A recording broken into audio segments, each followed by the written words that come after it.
Hello दोस्तों, welcome to my YouTube channel. अगर आप इस ड्रामा के पिछले पार्ट को नहीं देखे तो जरूर उसको भी देख लीजिएगा। तो चलिए बिना किसी देरी के वीडियो को स्टार्ट करते हैं।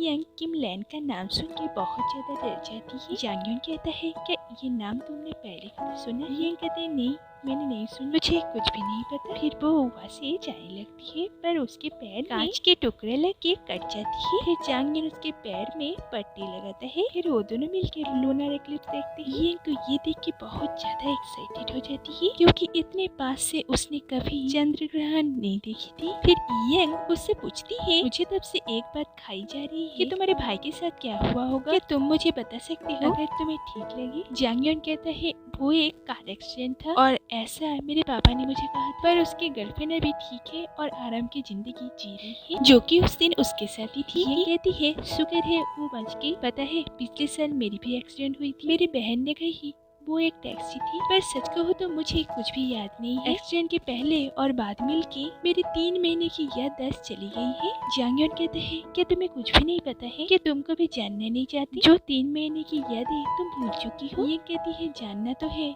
पर डर भी लगती है क्योंकि मुझे कभी कभार डरावने सपने आते हैं। फिर यंग कहती है चलो कुछ और बातें करते हैं, माहौल बहुत ज्यादा गंभीर हो गया है। फिर जांगयून कहता है चलो हम दोनों साथ में पियानो बजाते हैं। यंग कहती है मुझे तो पियानो बजाना आती ही नहीं है, पता नहीं लास्ट टाइम मैंने कब पियानो बजाई थी। फिर वो पियानो बजाने की ट्राई करती है, तभी वहाँ पे एक हाथ का ड्राइंग बना हुआ देखती है। जांगयून से पूछने पर जांगयून कहता है ये मेरा हाथ, जब मैं क्लास 6 में पढ़ता था तब का। मेरा भाई मेरे बिना पियानो बजाने से डरता था, इसलिए ये मैंने बनाया। फिर वो यंग के हाथ उस हाथ के ड्रॉप के ऊपर रख के कहता है ये देखो अब तुम्हें डर नहीं लगेगा कि तुम मेरे हाथ पकड़े हुए हो। यंग अपना हाथ हटा लेती है और कहती है मुझे लगता है अब हमें जाना चाहिए, पर जांगयून उसे रोक के कहता है तुम हमेशा मुझसे दूर क्यों भागती हो? मुझे तो तुम्हारे बारे में सब कुछ जानना है, मुझे वो सब कुछ जानना है जो दूसरों को नहीं पता। समझ रही हो ना?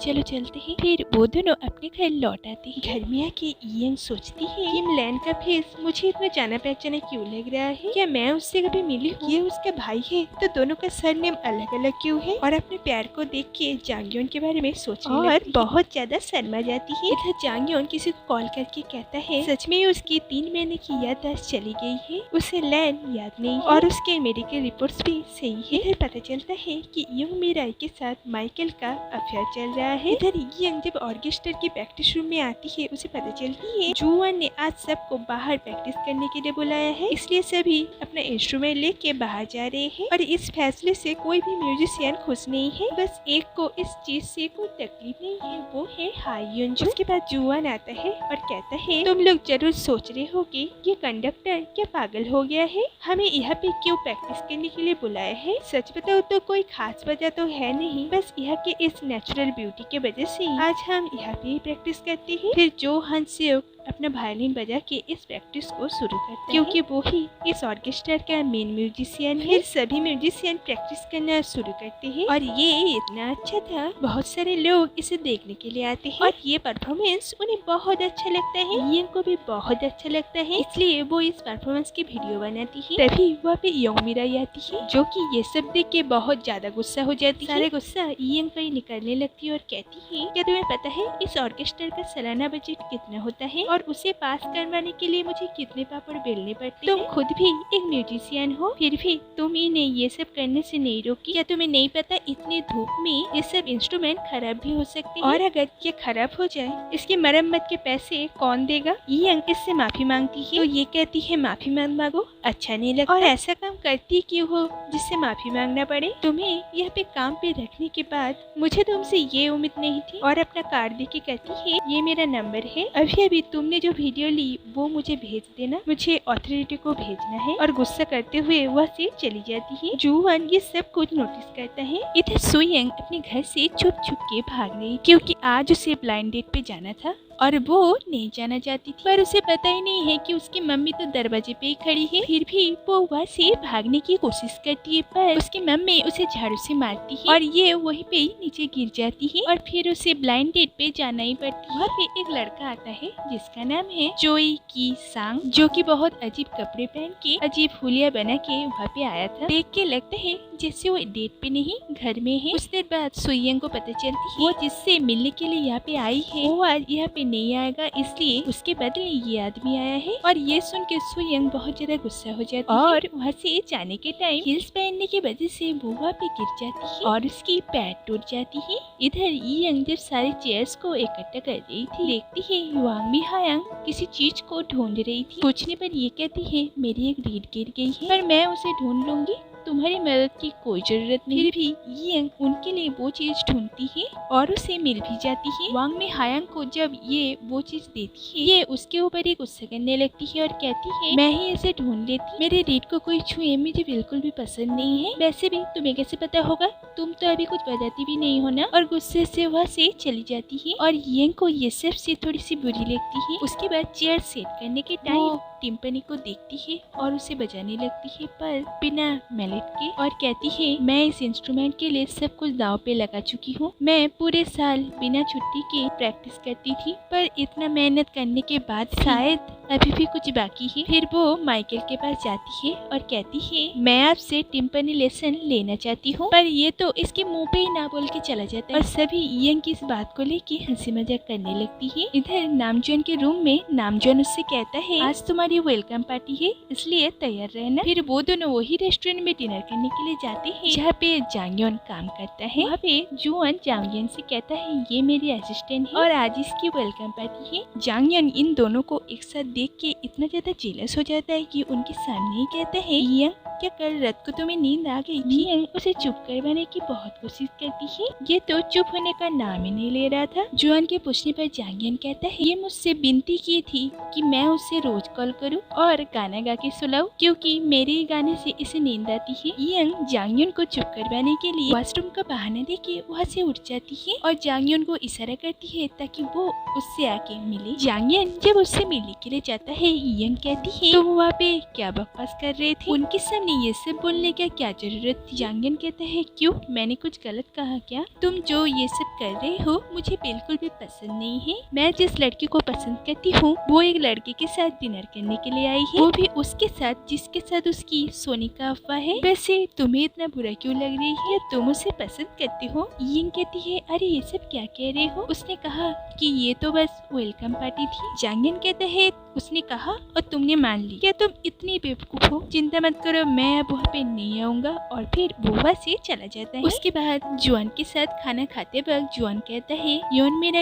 आज तुम्हें बहुत डांटा ना, एक्चुअली वो तुम्हारे ऊपर गुस्सा नहीं थी, मैंने सब कुछ सुन लिया, तुम उस बात को माइंड मत करना। और यंग भी ना कहती है। इधर हायुन जो देखती है सोशल मीडिया पे यूडा ने फिर से कुछ पिक्चर्स अपलोड की है जिसमें यंग और जुआन एक साथ खाना खा रहे हैं। फिर वो नोटिस करती है जांगयोन भी उस पिक्चर में था। फिर वो जांगयोन से मिलने के लिए उसके रेस्टोरेंट में आ जाती है और जांगयोन से कहती है क्या हम दोनों पहले कभी मिल चुके हैं, मेरा मतलब है हम लोग एक साथ काम करने से भी पहले। जांगयोन कहते हैं मुझे तो ऐसा नहीं। हायुन जो कहती है पर मुझे ऐसा क्यों लगता है, मैंने तुम्हें कहीं तो देखी है। जांगयोन कहता है उससे मैं क्या करूँ, और फिर वो वहाँ से चला जाता है। उसके बाद यंग एक कॉन्वेंट स्टोर में बैठ के एक सॉफ्ट ड्रिंक पी रही, तभी वहाँ पे जांगयोन आता है और कहता है कि तुम मेरा इंतजार कर रही थी। यंग कहती है मैं तुम्हारा इंतजार क्यों करूं? कहती है क्या आज तुमने वो पोस्ट देखी जो यूडा ने अपलोड की है? योंग मिराई ने आज मुझे डांट दी थी, इसलिए वो मुझे खाना खिलाने के लिए लेके आया था और उस दिन में मैंने उसके लिए गिफ्ट चुनने में मदद की थी। पता नहीं ये यूडा कौन है जो ये सब अफवाह फैला रहा है, मुझे लोगों की नहीं पड़ी है, पर मैं चाहती हूँ कि तुम्हें कोई गलतफहमी ना हो। तभी जांगयोन कहता है किसी को पसंद करना और किसी को मानना क्या एक ही बात है? यंग कहती है अगर मैं तुम्हें पसंद नहीं तो मुझ पे दिलचस्पी क्यों लेते हो? जांगयोन कहता है अगर मैं तुम पे दिलचस्पी लूंगा तो मैं तो तुम्हारे जैसे बन जाऊंगा। यंग ये सब से गुस्सा हो जाती और उसके गाने की पूरी पेमेंट दे देती है और कहती है आगे से मेरे लिए गाना गाने की कोई जरूरत नहीं। रात में जांगयोन फिर से उसे कॉल करता लेकिन यंग कॉल कट कर देती, लेकिन ये तो उसके रूम के बाहर ही खड़ा हुआ था, तो ये कॉलिंग बेल बजाता है। यंग कहती है मैंने तुम्हें कहा था ना कॉल न करने के लिए। जांगयोन कहता है इसलिए तो मैं खुद आ गया। यंग कहती है क्यों? जांगयोन कहते हैं शायद तुम भूल गए कि हम लोग एक एग्रीमेंट किए और तुम मुझे ऐसे काम से नहीं निकाल सकती। अगर नींद ना आ रही हो तो मेरे साथ बाहर चलोगी, और इसे मजबूरन उसके साथ बाहर जाना ही पड़ती है। तो जांगयोन उसे एक बहुत अच्छा सा प्लेस में लेके आता है, जो प्लेस यंग को भी बहुत पसंद आती है। यंग कहती है तुम्हें मेरे बारे में जाननी है तो सुनो, मैं एक अनाथ हूँ। बचपन में एक दिन हम लोग फार्म हाउस से घर आ रहे थे, तभी एक बहुत बड़ा एक्सीडेंट होती है जिससे मेरे मम्मी पापा दोनों ही चले जाते हैं। पापा बहुत देर तक काम करते थे और ड्राइव करते हुए सो जाते थे। कुछ ही मेरे अंकल आंटी और बहन से पता चली, क्योंकि मैं तो सब कुछ भूल चुकी हूँ, क्योंकि उस हादसे के बाद मैं बहुत बड़ी सदमे में। और फिर जांगयोन कभी अपने बचपन के बारे में कहने के लिए कहती है, तो जांगयोन कहता है कि मैं बचपन से ही बहुत होशियार लड़का था। मैं बहुत साल तक क्लास प्रेसिडेंट भी था और पियानो बहुत अच्छा बजाता था। और तुम्हें तो पता ही है कि हमारा परिवार अमीर था। फिर यंग कहती है, तुम कितने घमंडी हो। और फिर दोनों इस बात को लेके हंसने लगती है। यंग सीढ़ी से नीचे आने के टाइम उसकी पैर मुड़ जाती है और वो गिरने वाली होती है, तभी जांगयोन उसे बचा लेता है। और ये मोमेंट थोड़ा सा ऑकवर्ड था। फिर यंग कहती है, क्या मैं तुम्हें किस कर सकती हूँ। जांगयोन तो कुछ भी नहीं कह पाता। यंग कहती है, मुझे हम दोनों का दुख सेम लगी, शायद इसलिए मैंने ये बात कह दी। इस बात को माइंड मत करना, बहुत रात हो गया है,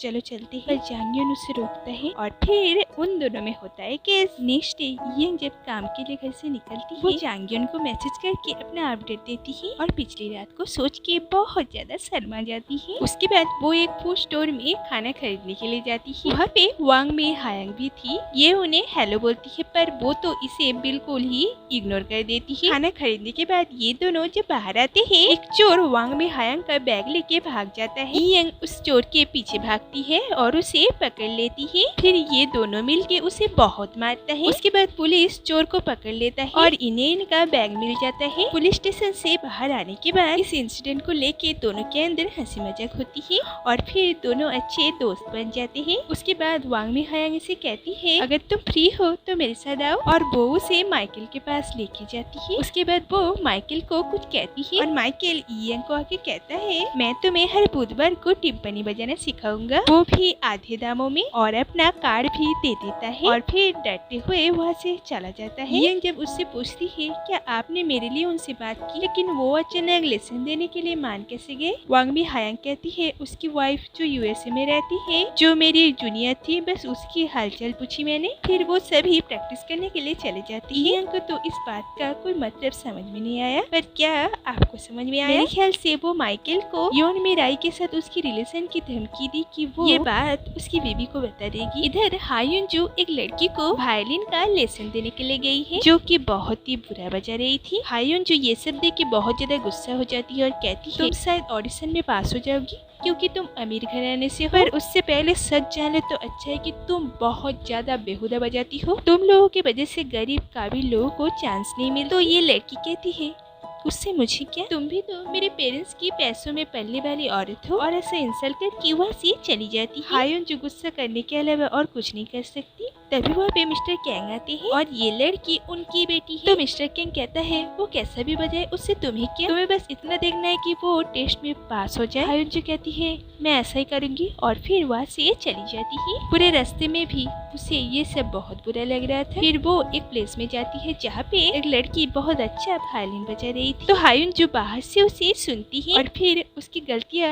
एक नोट पे वहाँ पे लिख के वहाँ से चली जाती है, और उस लड़की को भी वो नोट मिल जाती है। बाहर आते वक्त हायुन जो को याद आ जाती है उसने जांगयोन को कहा देख। जांगयोन उनके कॉलेज का एक प्रोफेसर था। इधर यंग और जुआन प्रोफेसर सोंग जे वांग के पार्टी में जाता है, जहाँ पे सभी लोग बहुत मस्ती करते हैं। इधर यंग प्रोफेसर सोंग के रूम से एक गेम बॉल लाने के लिए जाती है, जहाँ पे उसे किम लैंड की फोटो दिखती है। फिर वहाँ पे जुआन आता है। यंग पूछती है, क्या आप इस लड़के को जानती है। जुआन कुछ नहीं कहता, पर उसे एक फ्लैशबैक याद आती है जब किम लैंड का डेथ हो गया था और वो रास्ते में पड़ा हुआ था। पे एक आदमी आता है जो कि मास्क पहना हुआ था, और वो आदमी और कोई नहीं, जुआनी था। इधर हायुन जो जांगयोन के घर के पास चली जाती है और कहती है, मुझे याद आ गई है कि मैं तुम्हें कहा देखी थी, तुमने अपना नाम गलत क्यों रखा, क्योंकि तुम्हारा नाम तो जांगयोन नहीं। मुझे शुरू से तुम्हारे बजाने का स्टाइल कुछ जाना पहचाना लगती थी, आखिर जो मर गया है उसके जैसे तुम क्यों बजाती हो। तो जांगयोन उसे डराता है। तो हायुन जो कहती है, मैं सबको कह दूंगी, और जांगयोन कहता है,